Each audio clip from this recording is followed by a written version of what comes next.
The FCC is one step closer in allowing signal jammers at Oklahoma prisons.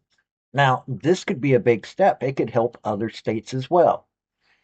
Now, the main reason why I think it's really beneficial for Oklahoma is because of a case that was found through a group called SOSA. SOSA Undercover, if you haven't watched their YouTube stuff, believe me, you're missing out.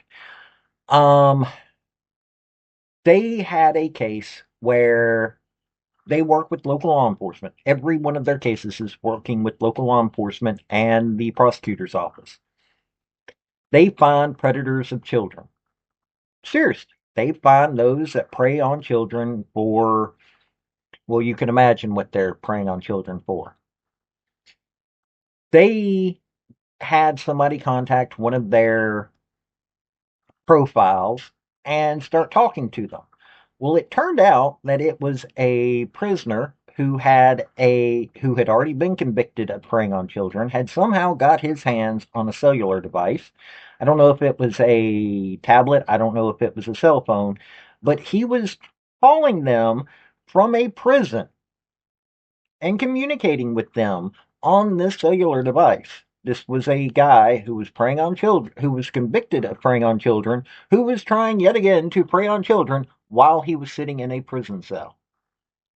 Now, this is why they need to do these signal jammers. They've tried all these other things, but I'm going to cover what's been found via. I did a search on Google AI, and I'm going to post a link to an Oklahoma Watch article on this. It's actually a good thing, in my opinion.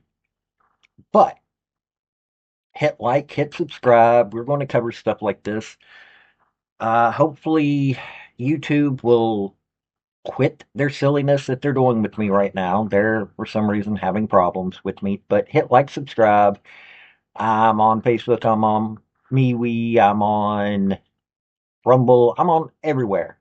And you guys can find me at those places as well. Also, I have a link tree down below to a Patreon if you want to help me out there. So, let's get into this story. Howdy, y'all. This is Paul, the Redneck Thinker. What we have here is a channel to communicate. I want you folks to be thinking by the time you leave my videos. Why? Because I'm tired of people talking via what other people tell them to think. So, watch my video and enjoy the chance to think for yourself.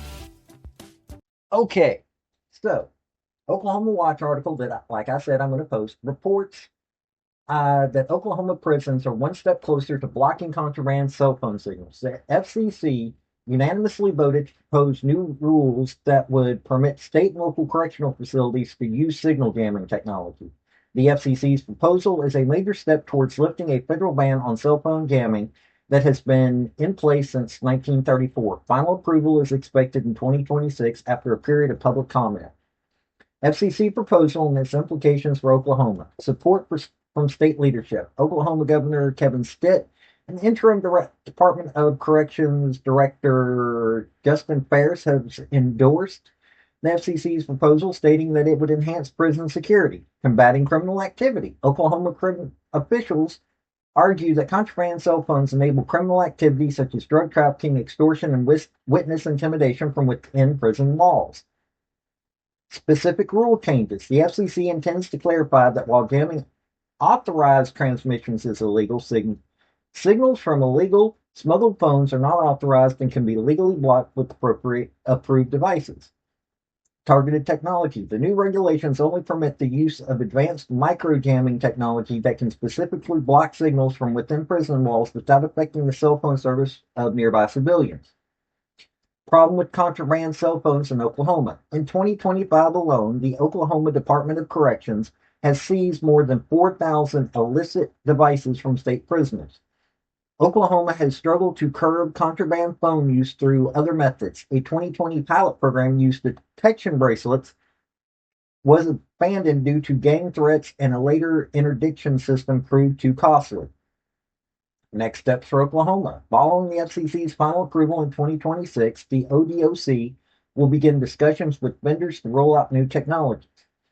The department has already identified the Oklahoma State Penitentiary in McAllister as priority location for initial deployment pending budget approval. So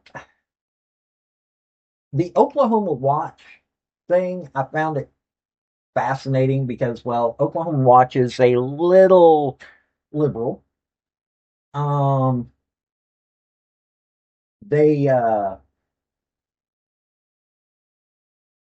said that, or one of the people that they asked on this was a person that was, well, uh, for protecting prisoners, which, to some degree, that can be a good thing because some prisoners are put in there that shouldn't be put in there. Some prisoners are put into situations where they're wanting to better themselves because they realize they messed up and they're not given that chance because of the gangs and everything like that. But Emily Barnes, founder of the Oklahoma Prisoner advocacy group Hooked on Justice, said she supports the jamming technology to an extent, but such an initiative should be coupled with cheaper phone calls and more reliable state-issued tablets, she said. With little notice, the phone call rates from state prisons more than doubled effective September 1st.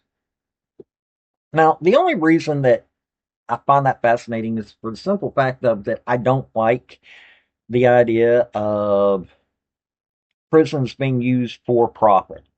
I'm tired of that. That's making prisons worse, not better. And having this will do amazing things. Plus, it will allow for better monitoring of communication. That will be a really good thing. Look, they know that prisoners are getting these cell phones. They also are well aware of the fact that these cell phones are being used, not just like what I gave you the example of with Sosa Undercover, but it's also being used to do all kinds of the things that they've said that it's going to do. They know that prisoners are getting this and are still running criminal organizations inside of cell phones, even when you are cells, because of these cell phones. It's no jump of imagination that this needs to be done. I don't know why the FCC has not allowed this to be done before, but at least it's getting worked on to the point that we're able to stop one of the biggest ways that criminal organizations are able to keep running even after you take down their leadership. This being done in Oklahoma is just the start. You can start doing this across all 50 states, and it will cut down on crime dramatically.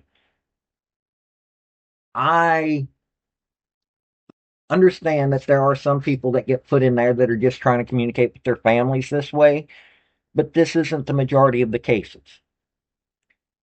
I thought I'd talk to you about this, folks. This has been Paul, the Redneck Thinker. Y'all have a good day now. Bye. So, folks, that's the story that I wanted to bring you on this video. And I just wanted to say thank you again for coming by. Hit like, subscribe, comment, all that fun stuff if you don't mind. Help me out. So, y'all have a good day now. Bye.